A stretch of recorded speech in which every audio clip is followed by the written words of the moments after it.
Hello everyone. In today's class, I'll be telling you, sharing some of the knowledge of on bridge engineering, both the theory and MCQ questions which are asked in your previous year's examination. So basically, what is bridge engineering? So bridge is a structure which facilitate communication route to cross an obstacle in the form of ground or a stream. So normally each one of you have seen a bridge. So bridge is a communication route to cross an obstacle. So this is called as a bridge engineering. This question was not asked anywhere. And what are the requirements for an ideal site requirements for a bridge? So the ideal site requirements for a bridge are, whenever you're selecting a site for a bridge, these are the criteria it should follow. So streams at bridge site should be well defined and narrow as possible. There should be straight reach of stream. It should be economical. There should be no adverse environmental effects which have happened before the construction of the bridge, and sufficient funds should be available. So these are the site requirements for a bridge. And these codes, there are some codes, standards codes. So these codes were asked in an examination, and IRC 6 code was asked in PWD examination. So IRC 5 code represents what it is for practice for specification of bridge, IRC 6 for loads and stresses, IRC 21 for cement concrete, IRC 22 for composite structure, IRC 78 for foundation design. So still now I've thought what is a bridge engineering, ideal site requirement for a bridge, and codes. In these three topics, codes are most important. Talking about the investigation. So when I talk about the investigation, there are three types of investigation. One is reconnaissance survey, preliminary survey or stage, final or detailed survey. So when is reconnaissance survey used? So reconnaissance stage is nothing but the starting stage of the survey. And now in this survey, number of probable routes are surveyed. Available, the map which is available for that area are studied. So nature of road traffic at bridge site should also be studied. Characteristic of river is found out from past data. This is the reconnaissance survey, is a basic survey. And in preliminary stage, nature of flow at site is studied, length of bridge and approaches, availability of skilled and unskilled laborers or materials, study of subsoil condition is done. This is the preliminary survey. And in preliminary survey, the cross the at for every 200 to 500 meter on upstream and downstream side, the survey is handled or taken place. This is important. So in the preliminary survey stage, for every 200 to 500 on upstream and downstream side, survey is done for every 200 to 500 meter. So final or detailed survey, in this detailed survey, soil exploration, structural design, cost of construction, hydrological data is surveyed in the investigation data. So in the preliminary survey, in this investigation, reconnaissance will not ask you anything, final or detailed survey will not ask you anything. In MPSC question paper, they have asked you about the preliminary stage. Cross section at 50-meter interval is done, and on the upstream and downstream side, for every 200 to 500 meter, there should be a cross section, or the for every 200 to 500 meter on upstream and downstream side, you need to take out the survey. Next is map. In the map, there is an index map, contour, longitudinal, cross section. These are the four maps. Based on each and everything, there is a different scale ratios. This is also not important. Next, coming to the component part of a bridge. In this component part of a bridge, I've drawn a figure showing each and every component. So this is the bridge. A bridge deck. Deck is nothing but a slab of the bridge. And this is the water level.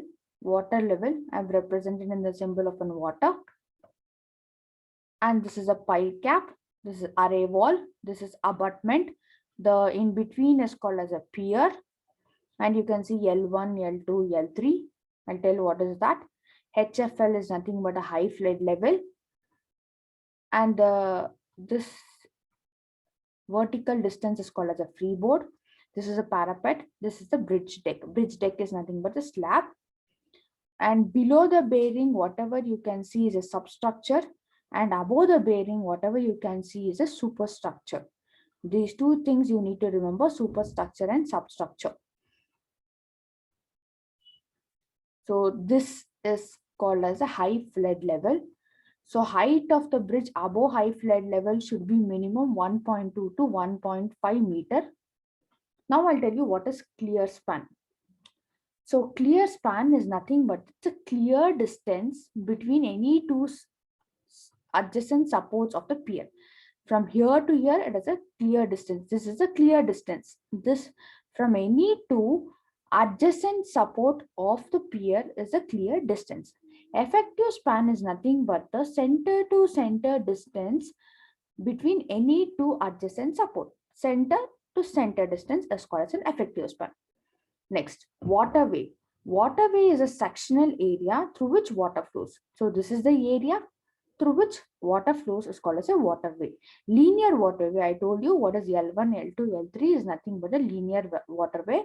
It's a length available at bridge site between extreme edges of water surface. These is the extreme edges. So there is a length available. So it is L is equal to L1 plus L2 plus L3. So what is economic span? So economic span is nothing but the cost of substructure is equals to cost of superstructure. So whatever the cost you invest for the substructure, the same cost is for the superstructure. Then you can call it as an economic span. Freeboard. Freeboard is nothing but the distance, the difference between the high flood level and the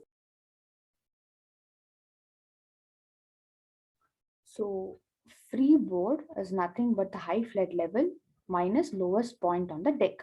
So minimum value of freeboard should be always 600 mm. So what is afflux?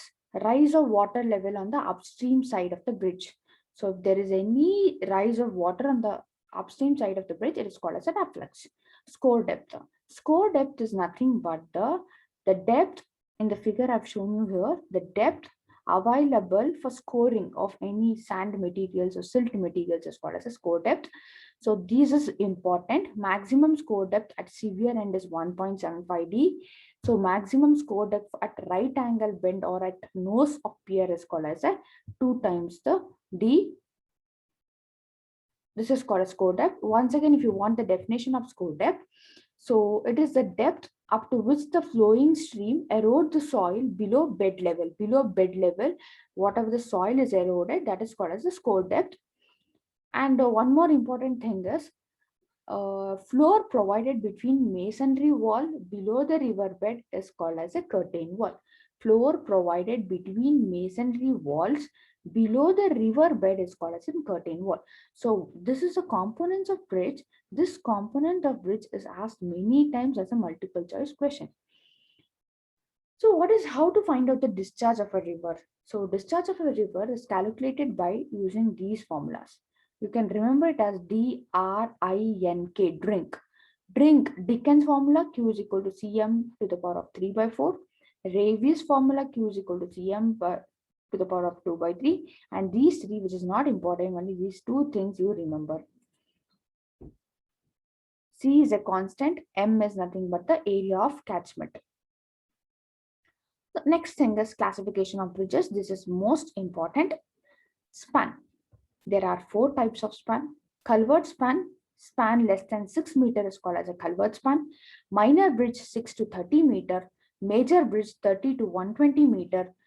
In the major bridge, well foundation is taken place, and long span bridges above 120 meter. So slab bridges are used maximum for a 9 meter distance. This question was asked, and the major bridge, well foundation was taken place, and masonry, timber masonry, iron and steel, prestressed steel. In the culvert, many types of culverts are there, And through culvert is not a type of culvert. Through culvert is not a type of culvert. Whichever the pencil thing, the slide thing is written is asked in the examination. Next classification is loading. So class A loading, 70R loading, class AA loading, class B loading. Class A and 70R is a permanent. Class AA and class B is called as a temporary loading. Temporary type, and this is called as a permanent type. And roads for all types, class A is used. These are the types of loading, and there are certain loads which is carried in terms of tons or kilonewton, which is discussed later.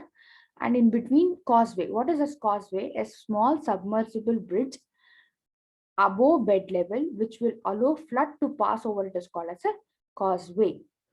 And loading on bridge as per IS 6 2000.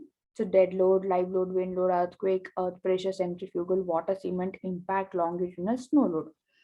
Width of carriageway. Carriageway is nothing but the place where the vehicles is carried. That is 7.5 meter. Width of footpath 1.5 meter. Minimum height of parapet wall 600 mm. Minimum dia of pile is 150 mm. And curbs dimension is 600 into 225 mm. This is important. And how to calculate the impact load? They'll ask you the question by giving the length A divided by B plus L is a formula to calculate the impact load. For RCC, A is 4.5 and B is 6. For steel, it is for steel, A is 9 and B is 13.5.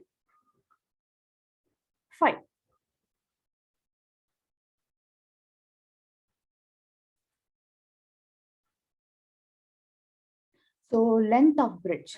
So L is equal to NL plus N minus 1 into B. They'll give you all this data. Then they'll ask you to calculate the length of bridge. This is also important. N is the number of span. L is the clear span. B is the width of the pier. And I told you the loading types, right? Class A load, total load is taken as 55.4 ton, which is nothing but 554 kilonewton. Class B load is 33.2 ton, 32 kilonewton, and this is not important. For 70R load, total load is 70 ton for tracked vehicle. For wheeled vehicle, it is 1000 kilonewton. So minimum grade of concrete which is used for the bridges is M40 grade. So these are only the important questions which are talked based on the examination point of view, not deeply. So next, one more thing is, so in the component of bridge, the alignment of the bridge should be always in the square type. Okay, and there are various types of bridges in that. Movable bridges example is a bascule bridge, which are used in the channels. Masonry bridge is not a low cost bridge, and T-shaped RCC piers are not used for the construction. These are 4 important points which are asked in the examination. So this is about the bridge engineering. And minimum, I told you M40 grade is a grade of concrete which is used, and the minimum cement content is 360 kg per meter square, and centrifugal force acts at a height of 1.2 meter. These are 2 points you just remember. Centrifugal force acts on the bridge at a height of 1.2 meter, and minimum cement content is 360 kg per meter square. So that's it about the bridge engineering so far as I've known. And based on this length of bridge, they've asked too many questions. Impact load also, one question was asked. Curbs dimension was asked. Causeway, what is causeway and which are the permanent and which are the temporary loading? And this span is also important. Dickens and Davies formula is important. Score depth, freeboard, economic span, linear vertebrae definitions is important. So this is about the bridge engineering. Thank you.